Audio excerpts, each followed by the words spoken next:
Welcome students. Last लेक्चरमध्ये आपण binomial nomenclature ही method पाहिली होती.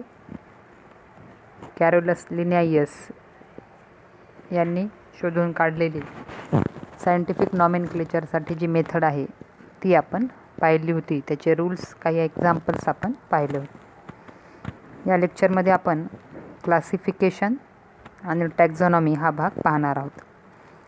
Classification, the process by which anything is grouped into convenient categories based on some easily observable characters is called as classification. Simple आहे. Classification म्हणजे वर्गीकरण करणं, आणि वर्गीकरण करण्यासाठी काही महत्त्वाचे बेसिक कॅरेक्टर्स ज्याच्या आधारावर आपण विभाजन करू शकतो त्या मेथडला क्लासिफिकेशन असं म्हणायचं. The process by which anything is grouped, जे लिव्हिंग नॉन लिव्हिंग थिंग्ज आहेत किंवा जे काही लिव्हिंग थिंग, जे काही प्लांट आहेत, तर ह्यांना एका विशिष्ट ग्रुपिंग करणे आणि त्यांना एका कॅटेगरीमध्ये बसवणे based on some easily observable characters. बघा, आता कॅरेक्टर्स जे निवडायचे ते इझिली ऑब्झर्वेबल, जे ठळक दिसणारे वैशिष्ट्य आहेत त्यांच्या आधारावर जी वर्गवारी केली जाते त्याला क्लासिफिकेशन असं म्हणतात. जसं आपण लिव्हिंग जे थिंग्ज आहेत त्यांच्यामध्ये आपण करत असताना, क्लासिफिकेशन करत असताना प्लांट आणि ॲनिमल ग्रुप असे दोन भाग करतो. म्हणजे प्लांट जे मेजॉरिटी ग्रीन कलरचे आहेत, स्वतःचं अन्न तयार करणारे आहेत, आणि ॲनिमल्स जे स्वतःचं अन्न तयार करू शकत नाहीत किंवा ज्यांच्यामध्ये हालचाली आहेत, असे आपण ऑब्झर्वेबल, इझिली ऑब्झर्वेबल कॅरेक्टर्सद्वारे दोन ग्रुप केलेत, प्लांट्स आणि animal.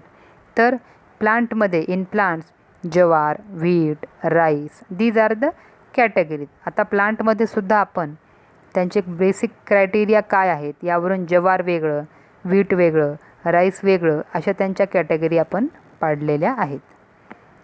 टॅक्सा, the scientific term for categories is known as taxa. आता हे क्लासिफिकेशन करत असताना जी कॅटेगरी आपण ठरवणार आहोत that category is scientifically known as taxa. त्या कॅटेगरीला टॅक्सा असं म्हणतात. तर what is taxonomy? The process of classification based on characteristics of living organism is known as टॅक्झॉनॉमी.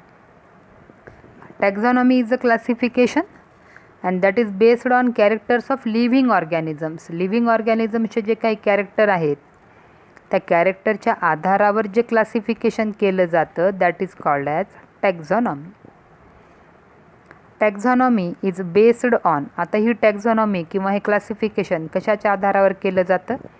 तर external structure, internal structure, structure of a cell, developmental process, ecological information of the organisms, अशा वेगवेगळ्या मुद्द्यांवर आधारित plant असतील किंवा animals असतील यांचं classification केलं जातं आणि त्या मेथडला म्हणलं जातं taxonomy.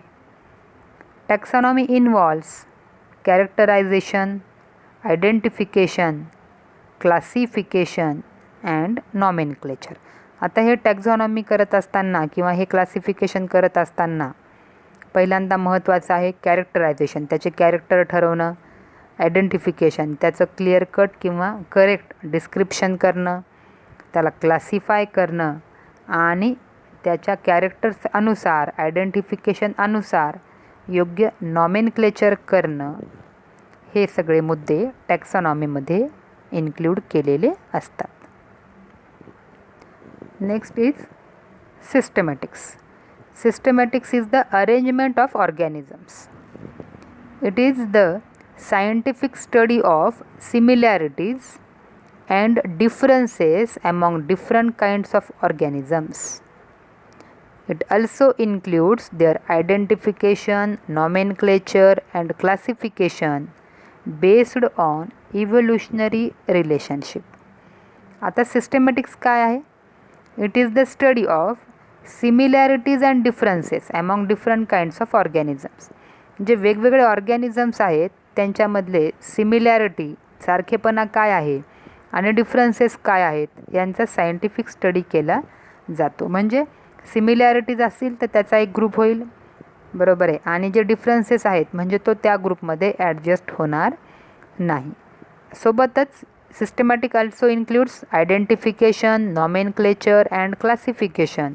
Mostly it is based on evolutionary relationship. Evolution म्हणजे काय? उत्क्रांती. म्हणजे नवनवीन जे काही तयार होणारे प्लांट आहेत तर त्यांच्या एकमेकांच्या रिलेशनवरून, त्यांच्या साधर्म्यतेवरून हे आपल्याला पार पाडता येते. Taxonomic हिअरार्की. Hierarchy is the rank. The main aim of taxonomic study is to place the organism at appropriate place in the classification. सगळ्यात महत्त्वाचं काय, टॅक्सॉनॉमीचं जे महत्त्वाचं ध्येय आहे की प्रत्येक ऑर्गॅनिझम जो आहे, प्लांट असेल किंवा ॲनिमल असेल, तो क्लासिफिकेशनमध्ये ॲप्रोप्रिएट प्लेसमध्ये अरेंज झाला पाहिजे. म्हणजेच त्याचं ॲप्रोप्रिएट अरेंजमेंटसाठी त्याचं आयडेंटिफिकेशन प्रॉपर पाहिजे, त्याचे कॅरेक्टरायझेशन हे प्रॉपर पद्धतीनं केलं पाहिजे, तरच हे शक्य आहे. What is taxonomic hierarchy? The manner of scientific grouping of different taxonomic categories in a descending order on the basis of their rank or position in classification. It is known as taxonomic hierarchy. आता जो मूळ क्लासिफिकेशनचा मुद्दा आहे, क्लासिफिकेशनमध्ये जे काही different taxonomic categories आहेत they are based on their descending order. त्या उतरत्या क्रमानं बसवलेल्या आहेत आणि ह्या प्रकारच्या अरेंजमेंटला टॅक्सॉनॉमिक हिअरार्की असं म्हणतात. म्हणजे जे डिफरंट ग्रुप्स आहेत, ज्या डिफरंट टॅक्सॉनॉमिक कॅटेगरीज आहेत, ज्या डिफरंट टॅक्सा आहेत, ह्या क्लासिफिकेशनमध्ये कोणत्या ऑर्डरनी बसवलेल्या आहेत? डिसेंडिंग. म्हणजे सगळ्यात टॉप मोस्टला येईल हायेस्ट रँक आणि सगळ्यात बॉटमला येईल किंवा बेसला येईल लोएस्ट रँक. ही अरेंजमेंट कशी आहे? Descending order.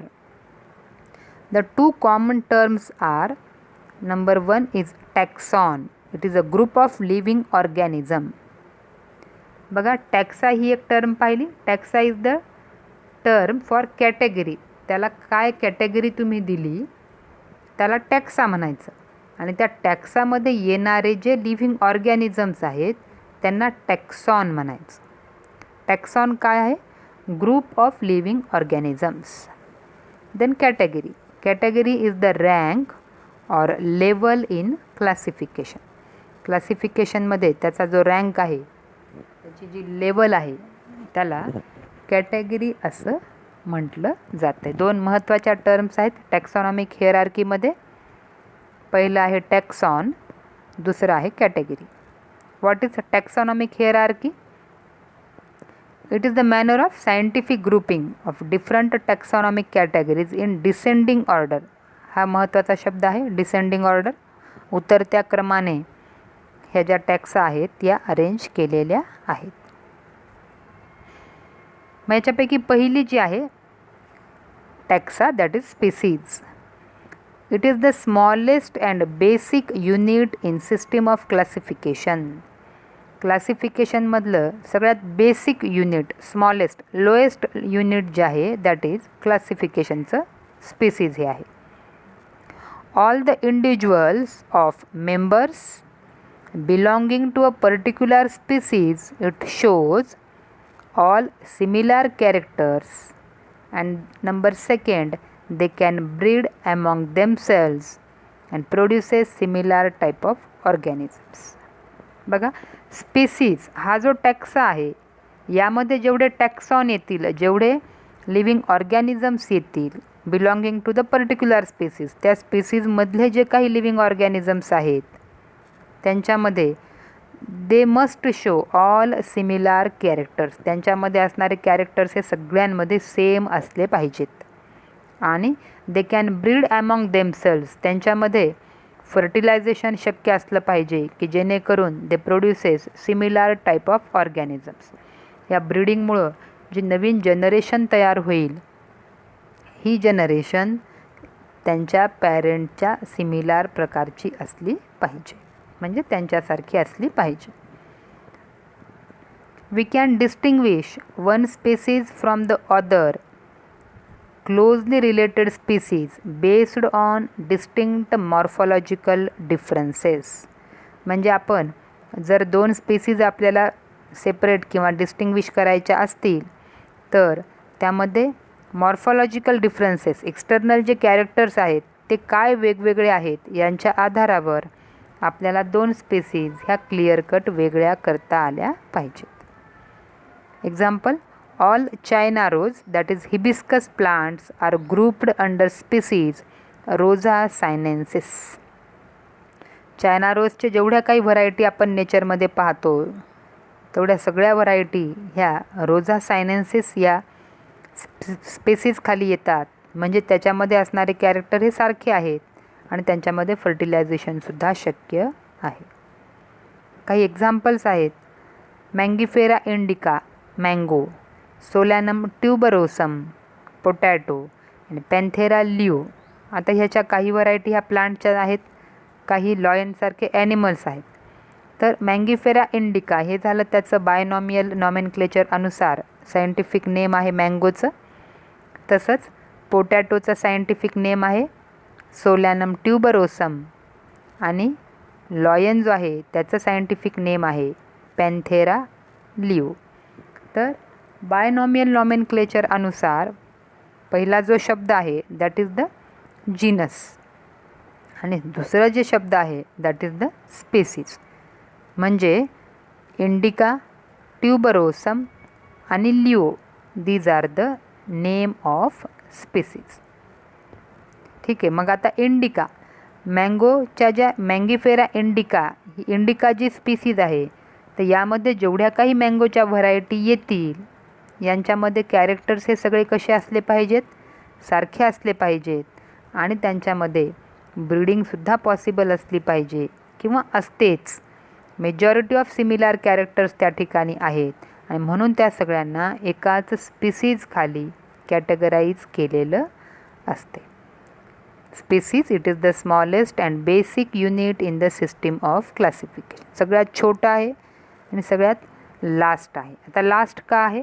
कारण टॅक्सॉनॉमिक हिअरार्कीमध्ये ही जी अरेंजमेंट आहे कॅटेगरीजची ही डिक्रीजिंग मॅनरनी आहे. तर आपण जे पाहणार आहोत ते आपण एक एक एक एक हायर कॅटेगरीजमध्ये काय काय बदल होतो ते पाहायचं आहे. म्हणून आपण इथून स्पीसीजपासून सुरुवात केलेली होती. नेक्स्ट लेक्चरमध्ये आपण इतर ज्या काही कॅटेगरीज आहेत त्या पाहणार आहोत. ते एक्झाम्पल लर्न करा. ओके.